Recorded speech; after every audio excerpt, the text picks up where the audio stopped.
മേഘമോ മഴയോ കാണാതെ വിശ്വാസത്തോടെ കുഴികൾ വെട്ടുവാൻ തയ്യാറായാൽ നിന്റെ ജീവിതത്തിൽ അത്ഭുതങ്ങളുടെ ഉറവ വെളിപ്പെട്ടു വരുമെന്നുള്ളതാണ്. ആമേൻ.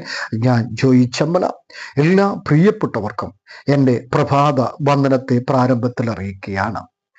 സങ്കീർത്തനങ്ങളുടെ പുസ്തകം 114:8 ഇപ്രകാരം വായിക്കുന്നു: അവൻ പാറയെ ജലതടാകവും തീക്കല്ലിനെ നീരുറവയും ആക്കിയിരിക്കുന്നു എന്നുള്ളതാണ്. ആമേൻ, സ്തോത്രം. ഇവിടെ പാറ തടാകമാകുമോ? നമുക്ക് പലപ്പോഴും വിശ്വസിക്കുവാൻ പ്രയാസമാണ്. അതെങ്ങനെയാണ് സംഭവിക്കുക? പാറ എടുത്ത് കളഞ്ഞിട്ട് അവിടെ തടാകം സൃഷ്ടിക്കുകയല്ല, മറിച്ച് പാറയിൽ നിന്നുള്ള വെള്ളം പുറപ്പെടുവിച്ച് അവിടെ വെള്ളം തളം കെട്ടി നിർത്തുക എന്നതാണ് ദൈവം ചെയ്യുന്നത്. ആമേൻ, സ്തോത്രം. നമ്മുടെയൊക്കെ കാഴ്ചപ്പാടിൽ ചതുപ്പ് നിരത്ത് മാത്രമേ ഉറവകൾ കാണുകയുള്ളൂ. എന്നാൽ ദൈവം നോക്കുമ്പോൾ ഉണങ്ങിക്കിടക്കുന്ന പാറയിൽ വെള്ളമുണ്ട് എന്നുള്ളതാണ്. ഈ പ്രഭാതത്തിൽ എന്നെ കേൾക്കുന്ന ദൈവത്തിലെ കട്ടതയാണെങ്കിലും ഞെരുക്കമാണെങ്കിലും നിന്റെ ഉള്ളിൻ്റെ ഉള്ളിൽ ആത്മാവിൻ്റെ വലിയൊരു ഒഴുക്കുണ്ട്. അതിന് ഒരിക്കലും നഷ്ടപ്പെടുത്തരുതെന്ന പ്രഭാതത്തിൽ ഒരു ദൂതായി അറിയിക്കുകയാണ്. ആമേൻ, സ്തോത്രം.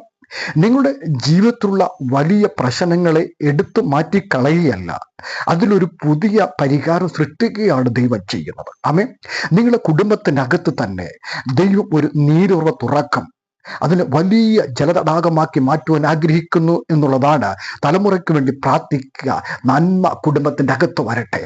ആമേൻ.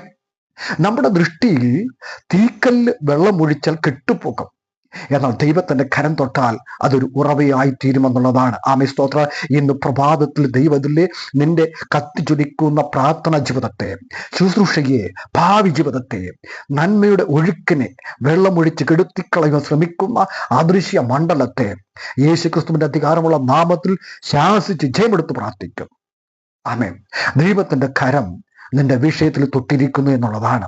ആ ഒഴുക്കിന് ഇനി ആർക്കും കെടുത്തുവാൻ സാധ്യമല്ല. ആമേൻ, സ്തോത്രം. ചുട്ടുപഴുത്ത മരുഭൂമിയിൽ ഒരിക്കലും നീരുറവ കാണുകയില്ല എന്ന് നമുക്കറിയാം. എന്നാൽ നമ്മുടെ അറിവുകൾക്കും അപ്പുറത്താണ് ദൈവത്തിന്റെ വഴികൾ എന്ന് ഒരിക്കലും മറന്നു പോകരുത്.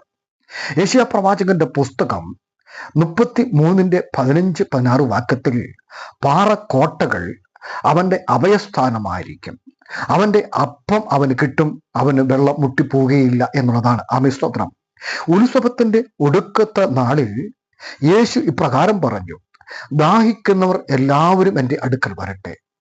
എന്താണ് യേശു പറഞ്ഞതിൻ്റെ അർത്ഥം? ശീലോഹം കുളത്തിൽ നിന്നും ഒരു കുടം വെള്ളമെടുത്ത് നീരജനം ചെയ്ത് പുരോഹിതന്മാർ വന്നിരിക്കുന്ന ജനത്തിന്റെ മേൽ തളിക്കും. യഹൂദ മതത്തിന്റെ ഒരു കുടം വെള്ളത്തിൽ നിന്നു അല്പം വീടുവാൻ ജനം ഇടിച്ചു നിൽക്കുന്ന കാഴ്ച കണ്ടിട്ട് യേശു പറയുന്നു: മതത്തിന്റെ വെള്ളത്തിന് നിങ്ങളുടെ ദാഹം തീർക്കുവാൻ സാധ്യമല്ല. ജീവന്റെ ഉറവയായ ജീവനദിയായ എൻ്റെ അടുക്കൽ വരട്ടെ എന്നാണ്. ആമേൻ, സ്തോത്രം. യുഗങ്ങളുടെ പാറയായ ക്രിസ്തു ജീവജലത്തിന്റെ വലിയ തടാകമാണ്. ആത്മാവിന്റെ ദാഹം തീർക്കുവാൻ അവന്റെ അടുക്കൽ വരണം എന്നുള്ളതാണ്. സ്തോത്രം. എന്നെ കേൾക്കുന്ന പ്രിയ സഹോദരങ്ങളെ, തീക്കല്ല് പോലെയുള്ള വിഷയങ്ങളെ കണ്ട് നിരാശപ്പെടേണ്ട. വിശ്വാസത്തോടെ പ്രാർത്ഥിക്കുക. ചില നീരുറവകൾ നിങ്ങൾക്ക് വേണ്ടി പൊട്ടിപ്പുറപ്പെട്ടു വരുമെന്നുള്ളതാണ്. ആമേൻ, സ്തോത്രം. ഇന്ന് പ്രഭാതത്തിൽ നിങ്ങൾക്ക് വേണ്ടി ഞാൻ പ്രാർത്ഥിക്കുവാൻ ആഗ്രഹിക്കുകയാണ്. എത്ര വലിയ തടസ്സങ്ങളാണെങ്കിലും, എത്ര വലിയ പ്രതിസന്ധികളാണെങ്കിലും, നീറുന്ന അനുഭവങ്ങളാണെങ്കിലും, കണ്ണുനീരിന്റെ അനുഭവത്തിലൂടെ കടന്നു പോകുന്ന സാഹചര്യമാണെങ്കിലും, എന്തുമാകട്ടെ, കുടുംബത്തിൻ്റെ അകത്ത് നന്മയില്ലാത്ത സാഹചര്യമാണോ, വറ്റി വരേണ്ട അവസ്ഥയാണോ, ദാരിദ്ര്യമാണോ, കടപ്പാരമാണോ, ഞെരുക്കമാണോ, രോഗമാണോ, എന്തുമായിക്കോട്ടെ, ഇന്ന് പൽക്കാലം അടച്ചു വെച്ചെന്ന് തുറക്കുവാൻ കഴിവുള്ള ദൈവത്തിന്റെ അദൃശ്യമായിരിക്കുന്ന കരം നിങ്ങൾക്ക് വേണ്ടി തൊടാൻ പോകുകയാണ്. ദൈവത്തിന്റെ അത്ഭുതത്തിന്റെ കരം നിങ്ങൾക്ക് വേണ്ടി തൊടുമ്പോൾ നിങ്ങളുടെ ജീവിതത്തിൽ സംഭവിക്കാൻ പോകുന്ന വലിയ അത്ഭുതങ്ങൾ ഇന്ന് പ്രഭാതത്തിൽ കാണാൻ പോകുകയാണ്. എത്ര പേർ വിശ്വസിക്കുന്ന പരിശുദ്ധനായ ദൈവമേ, സ്വർഗ്ഗത്തിലുള്ള പിതാവേ, ഈ ശബ്ദപരിധിക്കുള്ളിൽ എന്നെ കേൾക്കുന്ന എല്ലാ ദൈവമക്കൾക്കായി സ്തോത്രം ചെയ്യുന്നു. അപ്പൊ ഇന്ന് പകലില ഒരു പുതിയ അനുഭവത്തിലേക്ക്, ഒരു പുതിയ ജീവിതത്തിലേക്ക് കർത്താവേ നീ നടത്തുന്ന കൃപയ്ക്കായി സ്തോത്ര. പ്രാരംഭത്തിൽ കേട്ടതുപോലെ മേഘമോ മഴയോ കാണാതെ വിശ്വാസത്തോടെ കുഴികൾ വെട്ടുവാൻ തയ്യാറായ നിന്റെ ജീവിതത്തിൽ അത്ഭുതങ്ങളെ ഉറവുകൾ തുറക്കപ്പെടുമെന്നുള്ള കർത്താവ് ഈ സന്ദേശം ഏറ്റെടുക്കുകയാണ്. ഈ ദിവസങ്ങളിൽ ഒരു അത്ഭുതത്തിന്റെ നീരുറവുകൾ ഇവരുടെ കുടുംബത്തിന്റെ അകത്ത് തുറക്കപ്പെടണമേ.